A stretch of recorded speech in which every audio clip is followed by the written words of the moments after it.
આપણા ભારત દેશમાં વિદેશમાં ઘણી બધી એમ કહેવામાં આવે છે કે ઉગ્ર ક્રાંતિકારી ચળવળો ચાલતી હતી અને ત્યારબાદ આ મોર્લે મિન્ટો સુધારા 1909 ની અંદર થયા. તો ચાલો શું હતા મોર્લે મિન્ટો સુધારા એની માહિતી મેળવીએ. ભાગલા પાડો ને રાજ કરો ની નીતિથી અંગ્રેજો એમ કહેવામાં આવે છે કે હિન્દુ અને મુસલમાન વચ્ચે કોમી વૈમનસ્ય ઊભું કરવા યોજના ઘડી હતી.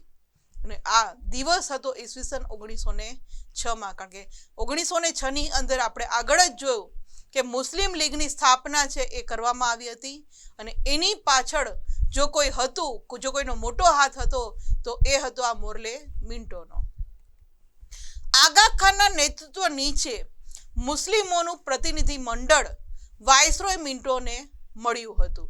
આપણને ખ્યાલ છે કે આ મિન્ટો જ છે એ મુસ્લિમ નેતાઓને બહેકાવે છે, ભડકાવે છે કે તમારે તમારા હક માટે લડવું જોઈએ, ન કે હિન્દુઓના હક માટે. જ્યારે હિન્દુસ્તાન આઝાદ થશે તો હિન્દુઓ છે એ તમને ગુલામ બનાવીને રાખશે. આવી કેટલી ખોટી વાતો છે એ આ મિન્ટો છે એ આ મુસ્લિમ નેતાઓને, લીડરોને કહે છે. અને જેના કારણે ઈસવીસન 1906 ની અંદર આગા ખાનના નેતૃત્વ નીચે મુસ્લિમોનું આખું પ્રતિનિધિ મંડળ છે એ આ વાઇસરોય મિન્ટોને મળ્યું હતું. અને આ સમયે હિન્દી વજીર હતા એ મોર્લે હતા.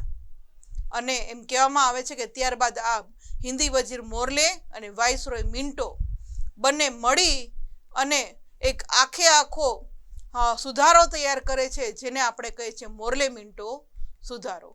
આ ઇમેજની અંદર જે આપણે વાત કરી રહ્યા છે હિન્દી વજીર મોર્લે અને વાઇસરોય મિન્ટો, એને આપણે જોઈ શકીએ છીએ કે જેણે આ અંગ્રેજોએ ભારતની અંદર જે પોતાની કૂટનીતિ હતી, ભાગલા પાડો ને રાજ કરો, આ કૂટનીતિ દ્વારા હિન્દુ મુસ્લિમ એકતા હતી એને પણ પોતે બે ભાગની અંદર